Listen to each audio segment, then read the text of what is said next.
সুপ্রভাত আমার প্রিয় বন্ধুরা, কেমন আছো তোমরা সবাই? আশা করছি সবাই অনেক ভালো আছো আর সুস্থ আছো।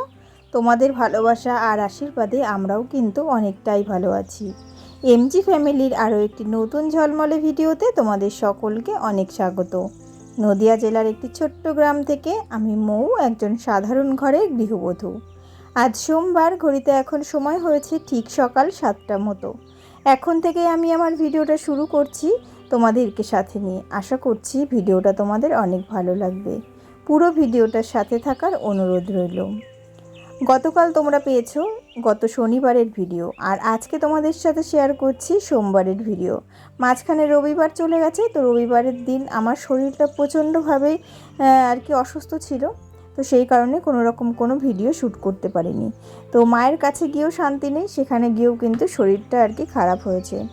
তো যাই হোক, গতকাল যেহেতু গত রবিবারে যেহেতু শরীরটা খারাপ ছিল, তো সেই কারণে সেই দিন তো ভিডিও করতে পারিনি। আর সোমবার দিন এই যে ভিডিওটা সকাল সকালই সেই কারণে শুরু করে দিয়েছি।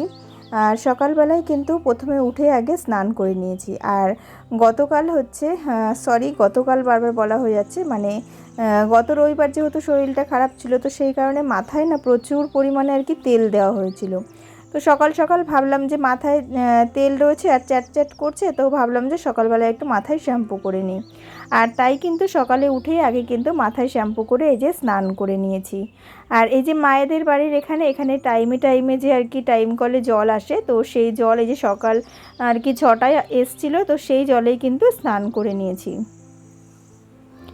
আর এইদিকে দেখো, আমার যে চপ্পলটা পরে এসেছিলাম, তো সেই চপ্পলটা আসার দিন একটু ছিঁড়ে গেছিলো। তো তোমাদের দাদাভাই বারবার বলছিল একটা জুতো কিনে নেওয়ার কথা। তো আমি বললাম যে না, এখন আর জুতো কিনবো না, একেবারে আমি তো সেইভাবে কোথাও যাইও না, আর একেবারে দুর্গাপুজোর সময় একটা জুতো কিনে নেবো। তো সেই কারণে কি করলাম, জুতোটা তো পরে বাড়িতেও যেতে হবে, তো তাই ভাবলাম যে জুতোটা একটু সেলাই করে নিই। আর দেখলাম যে বাড়ির পথে রাস্তা থেকে একজন মুচি যাচ্ছিলেন, তো ওনার কাছ থেকে এই যে জুতোটা কিন্তু সেলাই করে নিয়েছি। তো জুতোটা সেলাই করার পরে উনি তো ওনার পথে আবার চলে গেলেন, আর আমি কিন্তু এদিকে আবার আমার ভিডিওটা কন্টিনিউ করতে থাকলাম। আর ওইদিকে মনাও উঠে পড়েছে, তার সাথে তোমার দাদাভাইও উঠে পড়েছে। আর আমি যেহেতু স্নান করেছি, আর মাথায় কিন্তু এখনও পর্যন্ত সিঁদুর লাগানো হয়নি, তো মাথার চুলটা মোটামুটি একটু পরিষ্কার করে ভালো করে মুছে নিলাম। আর এই যে উনি চলে গেলেন, তো সেই কারণে গেটটা একটু দিয়ে এসেছি। আর আজ হলো আমাদের বাড়ি ফেরার দিন। তো সেই বৃহস্পতিবারে এসেছি, আর আজকে সোমবার হয়ে গেল, প্রায় কয়েকটা দিনই হয়ে গেল। তো সেই কারণে আজকে কিন্তু বাড়ি চলে যাব। তো সেই কারণে সকলের মনটাই একটু খারাপ হয়ে রয়েছে। আর চলো মা কি বলছে তোমরা একটু শুনে নাও।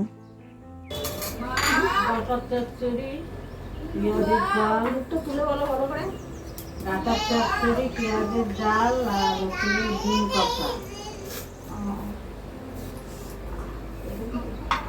আজকে আমার বড় মেয়ে চলে যাবে, 1 বছর পর এসছে।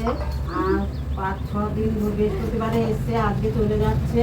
আমার খুব মন খারাপ, ঘরটা ভরা ভরা ছিল। আমার নাতনি, ছোট নাতনি চলে যাবে, খুব দুষ্ট হয়েছে। আবার আসবো তো, আমার খুব কান্না পাচ্ছে। কতদিন পর এসছে, আজকে চলে যাবে, মনটা খুব খারাপ আমার। আসবো তো আবার, হওয়ার পরে এই যে আসলো 1 বছর পর।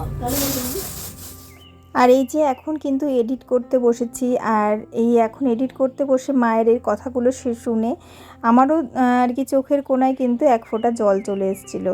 তো কী আর করা যাবে, আমরা যেহেতু মেয়ে, আমাদের তো সংসার করতেই হবে, শ্বশুরবাড়িতে যেতেই হবে।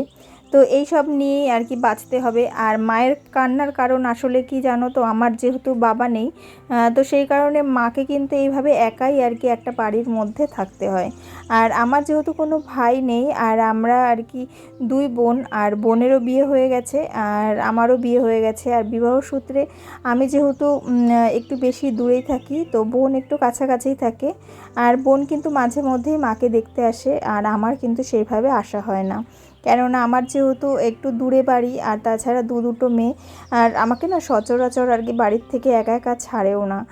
তো সেই কারণে আর কি আসা হয় না। তো যখন কিনা আমার আর কি বড় মেয়ে একা ছিল, তো তখন কিন্তু প্রায় 3-4 মাস অন্তর অন্তর মোটামুটি আসা হতো। তো ছোটো মেয়ে হওয়ার পরে কিন্তু আর সেইভাবে আসা হয় না। তো যাই হোক, এখন তো ছোটো মেয়েও একটু বড় হয়ে যাচ্ছে, তো আশা করছি আগামী দিনে আমি খুব আর কি তাড়াতাড়ি আবার আসবো।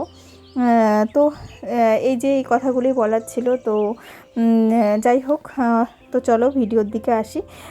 তো এইদিকে দেখো আমরা কিন্তু আবার একটু রেডি হয়ে আর কি বেরিয়ে পড়েছি বাজারের দিকে, কেননা বাড়ি যেহেতু আজকে ফিরতে হবে। তো দিশা বলে দিয়েছে যে বাড়ি আসার সময় মিয়া অমরের কেক নিয়ে আসতে।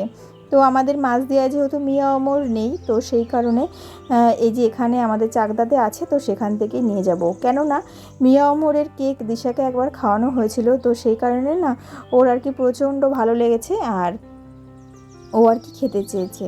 তো এদিকে চলে এসেছি বাজারে, আর এদিকে না অনেকটা জ্যাম হয়ে গেছিলো। এই যে রেলগেট পার হতে গেলে এই জায়গাটা প্রচণ্ডই আর কি জ্যাম থাকে।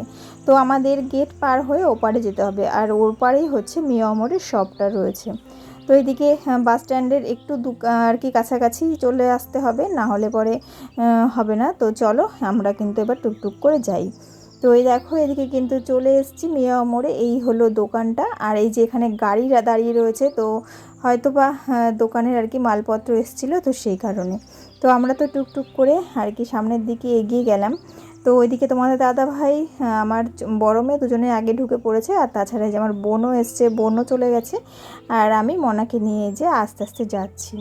তো এই দেখো মিয়া অমর হচ্ছে, এই হলো মিয়া অমরের দোকানটা। আর প্রচুর রকমের হচ্ছে কেকের কালেকশন রয়েছে, তাছাড়া পেস্ট্রি রয়েছে, আর কিন্তু কি বলে ওগুলোকে, আর প্যাটিস যে হয়, তো সেইগুলোও কিন্তু রয়েছে। মোটামুটি ভালো কালেকশান, আর তাছাড়া কিন্তু খেতেও বেশ দারুণ, বেশ টেস্টি। তো আমরা কিন্তু নিয়েছি কয়েকটা আর কি পেস্ট্রি নিয়েছিলাম। তো সেটা তোমাদের সঙ্গে ভিডিওতে দেখানো হয়নি। আমরা বড় কেক নিতে চেয়েছিলাম, কিন্তু কি বলতো, এত গরমের মধ্যে যে যাব, গলে যাওয়ার সম্ভাবনা থাকতে পারে। তো সেই কারণে আমরা কিন্তু দুটো আর কি পেস্ট্রি কিনেছি। দুটো হচ্ছে রেড ভেলভেট, আর দুটো কিনেছিলাম একটা বাটারস্কচ, মানে দুটোই বাটারস্কচের, একটা বোনের একটা মায়ের। আর দুটো কিনেছিলাম, একটা দিশার আর একটা আমার বড় মেয়ের জন্য। তো আমি কিনেছিলাম একটা চিকেন প্যাটিসটা বাড়িতেই আর কি খেয়ে নিয়েছিলাম। তো এই আর কি কেনাকাটা হয়েছিল।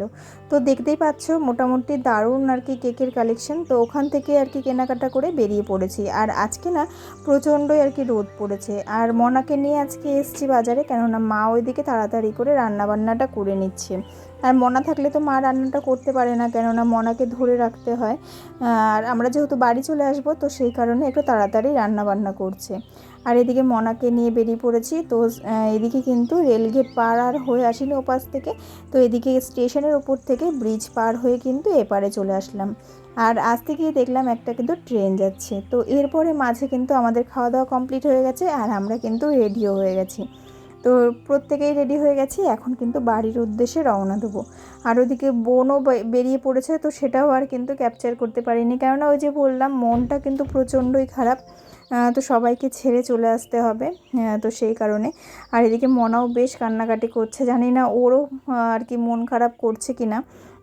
তো দেখো এদিকে আমি কিন্তু রেডি হয়ে গেছি। এত গরমের মধ্যে সেভাবে কোনো কিছু করলাম না, একটা জাস্ট কুর্তি পরেছি, আর তার সাথে চুলটা একটু উঁচু করে বেঁধে নিয়েছি, আর সাথে একটু কাজল আর লিপস্টিক। আর এদিকে মাকে বলছিলাম যে আমাদের বাড়িতে আর কি অনুষ্ঠান আছে সামনে, তো তোমরা সেই ব্লগও পাবে। তো সেই সময় আর কি মাকে যাওয়ার কথা, তো মা তো বলছে যে মা যেতে পারবে না হয়তো। তো যাই হোক, মাকে তো সেইভাবে ভালো করে মানে খুব করে আর কি রিকোয়েস্ট করেছি আসার জন্যে, আর পরেও হয়তো আর কি ফোনে বলবো। তো চলো, যাই হোক, মনটা খারাপ নিয়ে আর কি বাড়ির পথে এগোই।